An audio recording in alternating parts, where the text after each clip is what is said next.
뭐 하는 거야? 도와줘. 앨리스는 두 명의 강한 남자가 청년을 구타하는 것을 보고 소리쳤다. 그녀의 울음소리는 주변 사람들의 이목을 끌었고 가해자들은 어두운 골목으로 도망갔다. 몇 가지 질문에 그녀는 안도의 한숨을 쉬었습니다. 낯선 사람은 의식이 있었고 숨을 크게 쉬고 있었지만 심각한 부상은 없는 것 같았습니다. 그들이 당신에게 왜 이런 짓을 했는지 그녀는 낯선 사람이 일어설 수 있도록 도와달라고 요청했습니다. 나는 그가 내 방식으로 미소를 지었는지 모르겠습니다. 이름은 케빈이고 당신은 나의 아름다운 구세주. 당신은 나를 전문적으로 검사한 의사이군요. 저는 앨리슨입니다. 그리고 네, 거의 맞습니다. 저는 간호사입니다. 저는 근처 병원에서 일합니다. 앨리슨은 케빈에게 그녀와 함께 병원에 가자고 제안했습니다. 근무 중인 외상 전문의를 만나 부상이 없는지 확인하기 위해 진통제를 투여하고 엑스레이를 찍었고 모든 것이 괜찮은지 확인한 후 다음날 집으로 보내졌습니다.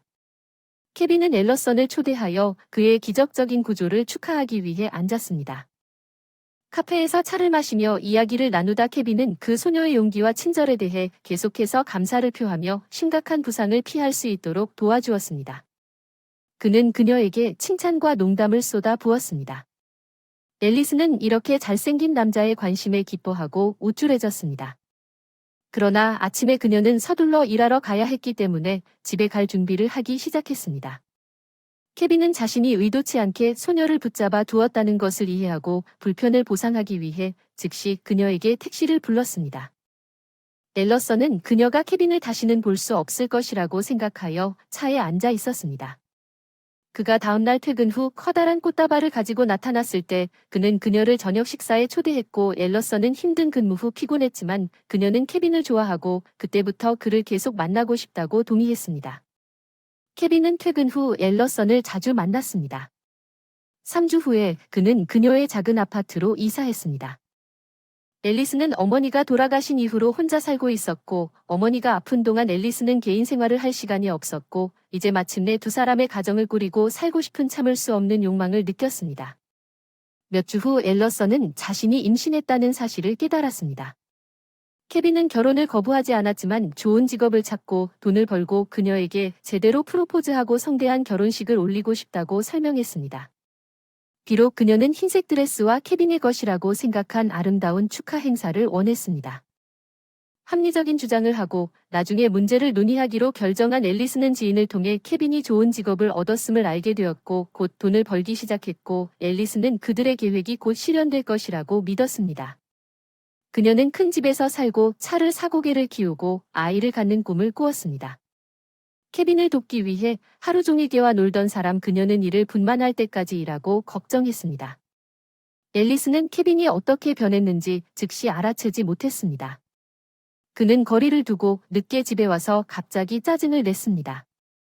어느 날 술에 취해 늦게 집에 왔고 그들은 첫 말다툼을 했습니다. 왜 그렇게 늦었나요? 케빈 앨리슨이 물었고 왜 그런 상태에 있는 겁니까? 걱정됩니다. 술에 취해서 케빈이 소리쳤습니다. 나는 당신의 비난에 지쳤습니다. 끊임없이 불만스러워하는 내 얼굴 내가 원하는 대로 할게. 그리고 한 번 그것을 얻었을 때 앨리스는 그녀가 듣고 있는 것을 믿을 수 없었다. 그녀는 케빈이 다른 여자의 향수 냄새를 풍기며 집에 왔을 때에도 한 번도 케빈을 비난한 적이 없었고 앨리슨이 케빈에게 경고한 모든 것에 대해 무례하게 행동했습니다. 만약 그가 이런 식으로 행동을 멈추지 않는다면 그는 그녀의 집을 떠나야 할 것이라고 그녀는 강력한 타격을 받았고 그녀는 벽으로 날아갔습니다. 나는 더 이상 듣고 싶지 않습니다. 케빈이 반복해서 말하겠습니다. 다시 내가 원하는 대로 할 테니까 조용히 하세요. 앨리스는 바닥에 앉아 타격으로 볼이 타는 듯한 울음을 터뜨렸습니다. 그리고 넘어지자 등을 쳐서 배가 당기는 통증을 느꼈습니다. 케빈은 자신의 상태를 무시하고 지나가다가 넘어졌습니다. 신발을 신고 소파에서 바로 자고 있었지만 앨리스는 잠들 수 없었습니다. 그녀는 자신이 케빈에 대해 충분히 알지 못한다는 것을 깨달았고 이제 무엇을 해야 할지 전혀 몰랐습니다. 그녀는 관계가 신뢰를 바탕으로 구축되어야 한다고 생각하면서 그를 한 번도 지켜본 적이 없었습니다. 그러나 오늘 밤의 사건 이후 그녀는 케빈의 전화를 확인하고 싶은 충동을 억제할 수 없었습니다.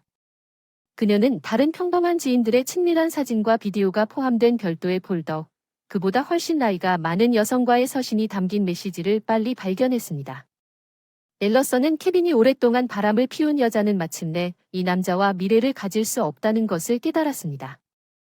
그녀는 반복되는 구타를 두려워하여 감히 그를 깨우고 그들의 관계에 대해 논의하지 않고 아침을 기다렸습니다. 아침에 케빈은 조용히 아침을 먹었습니다. 그리고 떠나자마자 아무 일도 없었다는 듯이 일하러 갔습니다. 앨러슨은 친구 리너에게 도움을 요청했습니다. 리너는 즉시 와서 케빈의 물건을 문 밖에 두는 것을 도왔고 앨러슨의 가장 중요한 물건을 리너의 집으로 옮기고 자물쇠 제조공을 불러 자물쇠를 바꾸세요. 앨리스는 케빈에게 아무 말도 하지 않고 그냥 아파트를 닫고 친구에게 떠났습니다. 그날 저녁 화난 케빈이 자신의 물건이 왜 문 밖에 있고 왜 열쇠가 작동하지 않는지 이해하려고 전화했습니다. 케빈 정말 기억 못하시나요? 어제 한 일은 나와 아이는 잊어버리세요. 더 이상 보고 싶지 않다고 앨리슨이 말했어요. 어떻게 감히 케빈에게 소리를 질렀나요? 아이를 빼앗아 나를 겁줄 수 있다고 생각하시나요? 모욕과 위협을 들으면 후회할 거라고 믿으세요. 앨리슨 자신이 올바른 결정을 내렸다는 것을 깨달았습니다.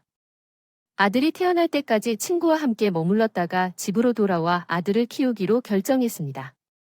삶은 쉽지 않았지만 친구들이 자주 방문하여 가능한 한 최대한 도우려고 노력했습니다. 앨러슨은 아들을 사랑했습니다. 그리고 그가 커서 친구들과 놀고 그녀에게 많은 것을 만들어줄 사람을 끊임없이 상상했습니다. 엄마로서 즐겁고 가슴 따뜻한 걱정을 해주었습니다. 그녀는 전혀 외롭지 않았고 31살이 되었을 때 어려운 시기에 기꺼이 그녀를 도와준 사람들에게 감사했습니다. 앨러슨은 갔다 다시 직장으로 돌아와 노년의 노동을 하게 된 마어셜 부인은 아기를 돌보기로 기꺼이 동의했습니다. 이것은 마어셜의 손주들이 성장했으며 이제 그녀는 진짜 할머니처럼 삶을 돌보는 것을 즐겼습니다. 케빈은 이 시간 동안 한 번도 나타나지 않아두며 앨러슨은 아무도 그들의 조용하고 평화로운 것을 방해하지 않는다는 사실에 기뻤습니다. 그러나 어느 날 모든 것이 바뀌었습니다. 앨리스는 이웃이 전화를 하며 흐느끼는 문제입니다. 샘이 없어졌습니다. 나는 이미 경찰에 전화했습니다. 앨리스는 미친 듯이 서둘러 집으로 돌아갔고 어떻게 그녀의 1살 반 된 아기가 집에 다가가다가 사라질 수 있었는지 이해할 수 없었습니다. 그녀는 순찰차가 이미 거기에 있는 것을 보았고 마샬 부인은 가슴을 움켜쥐고 흐느끼며 무슨 일이 일어났는지 자세히 이야기하고 있었습니다. 앨리스는 마샬 부인이 샘과 운동장 근처에서 걷고 있었다. 가 잠든 아기를 유모차에 맡기고 잠시 물러났다는 것을 이해했습니다. 이후 소년들 중 몇몇은 그녀가 몇 분 동안 밖에 가본 적이 없었지만 돌아왔을 때 유모차는 비어 있었고 소년들은 어디에도 없었습니다. 앨리스는 공포에 질려 빈 유모차를 바라보며 자신의 힘이 그녀에게서 떠나는 것을 느꼈고 속이 메스꺼워서 기절했습니다. 새마이를 지켜보기로 되어 있던 소년들은 숨바꼭질을 하고 있었다고 인정했고 아기가 없어진 것을 알았을 때 그에게 별로 주의를 기울이지 않았다는 것을 인정했습니다. 그들은 당황하여 도망쳤지만 그들 중 한 명은 낯선 차를 본 것을 기억했습니다. 놀이터 근처에 선팅된 창문이 주차되어 있어 이 사람들이 샘을 훔쳐간 것으로 보입니다. 기회를 기다렸다가 앨리스는 아이의 아버지를 확인해달라고 요청했지만 이미 마을을 떠난 것으로 밝혀졌습니다. 앨리스는 며칠 동안 울며 나오지도 못했습니다. 침대에서 그녀는 동료들의 동정적인 시선을 피하기 위해 병원에서 직장을 그만둬야 했습니다. 1년이 지났지만 앨리스는 아들에 대한 소식을 전혀 듣지 못했습니다. 그녀는 도시를 떠나 수도로 가기로 결정했고 그곳에서 간병인 일자리를 제안받았습니다.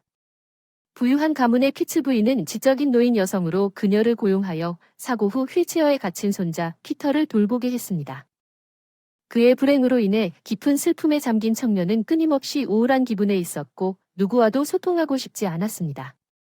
앨리슨 당신은 정말 친절하고 다정한 여자예요. 피터와 대화를 하려고 노력해요. 그와 함께 시간을 보내면 아마 효과가 있을 거예요. 그가 너무 우울하고 내성적인 모습을 보면 마음이 아플 거예요. 앨리슨 자신도 그 젊은이에 대해 안타까움을 느꼈고 그에게 뿐만 아니라 의료뿐만 아니라 도덕적 지원 그녀는 그에게 그가 해외에서 보낸 세월에 대해 진심 어린 질문을 했습니다.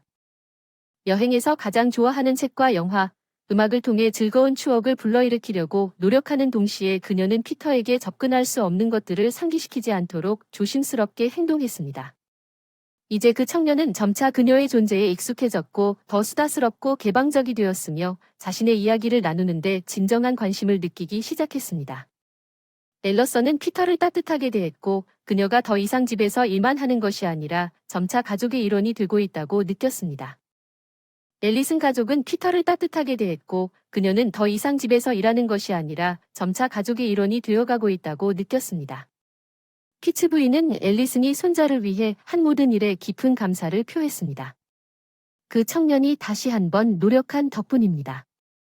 인생의 기쁨을 경험하고 미소를 짓기 시작했습니다. 앨리슨 당신은 어제 놀라운 일을 했습니다. 피터가 나에게 좋은 재활 전문가를 찾아달라고 부탁했습니다. 그는 스스로 싸우고 다시 일어서고 싶습니다. 피츠 부인은 피터의 방을 청소하는 동안 거의 행복의 눈물을 흘리며 말했습니다. 어느 날 앨리슨은 피터가 자신의 관심을 알아채기 전에는 한 번도 본 적이 없는 사진 앨범을 발견하고 그 앨범에는 자신이 건강했던 시절의 전생 사진이 포함되어 있다고 설명했지만 한동안 사진을 보지 않았고 심지어 버릴 생각까지 했었다고 설명했습니다.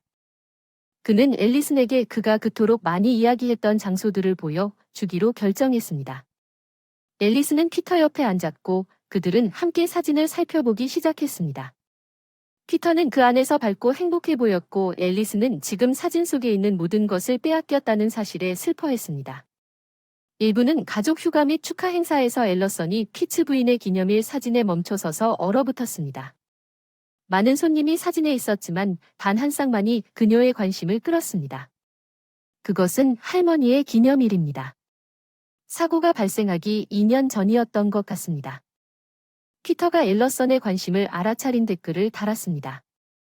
사진은 축하 행사에서 일어난 재미있는 이야기를 시작했지만 앨리슨은 거의 듣지 않았습니다. 그녀는 사진을 보고 있었습니다. 그녀의 심장은 격렬하게 뛰고 있고 고르게 숨을 쉬기 위해 입이 마르고 있었습니다. 소녀는 잠시 눈을 감고 다시 눈을 떴습니다. 케빈은 휴대폰에서 사진과 서신을 보았던 것과 같은 다소 성숙하고 우아한 여성과 함께 있습니다. 가장 중요한 것은 케빈이 소년을 안고 있었고 그것은 그녀의 삶이었습니다. 이것은 내 아들 삶입니다. 그녀는 피터를 열심히 바라보며 속삭였습니다. 이 사진 속 남자는 아들 피터가 믿기지 않는다는 듯이 물었고 여전히 무슨 일이 일어나고 있는지 이해하려고 애쓰고 있습니다. 아니 제가 모르는 사람이 많았지만 할머니는 앨리슨이 앨범을 들고 눈물을 글썽이며 피츠 부인에게 달려가 애원했다는 것을 아셔야 했습니다. 사진 속의 사람들을 확인하기 위해 피츠 부인은 사진을 보고 케빈 옆에 있는 여자의 이름은 리서이고 그녀는 피츠 부인의 죽은 딸의 친구라고 말했습니다. 우리는 그녀의 가족과 친구였으며 몇 년 전에는 리서가 있었습니다.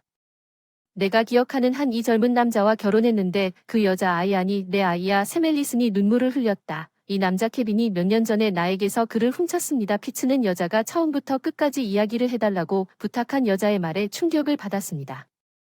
앨러슨이 이야기를 마친 후 도움을 주기 위해 최선을 다하겠다고 약속했습니다. 피츠 부인과 피터는 깊은 감동을 받았고 즉시 변호사와 경찰에 전화했습니다. 나중에 밝혀진 바에 따르면 케빈은 부유한 사람과 데이트하기 전에 실제로 삼을 데려가서 그와 함께 마을을 떠났습니다. 그보다 훨씬 나이가 많은 미망인은 자신을 혼자 아들을 키우는 자상한 미혼부로 자신을 소개하고 여자를 빨리 설득하여 그녀가 그와 결혼하기로 동의한 지점까지 이르렀습니다. 그 불쌍한 사람은 그가 꿈꾸던 돈과 평온한 삶을 모두 얻었지만 경찰을 전혀 예상하지 못했습니다. 그를 쫓기 위해 곧 케빈은 체포되었고 삶은 그의 어머니에게 넘겨졌습니다. 그의 어머니에게 외국에 대해 너무 많이 말했어.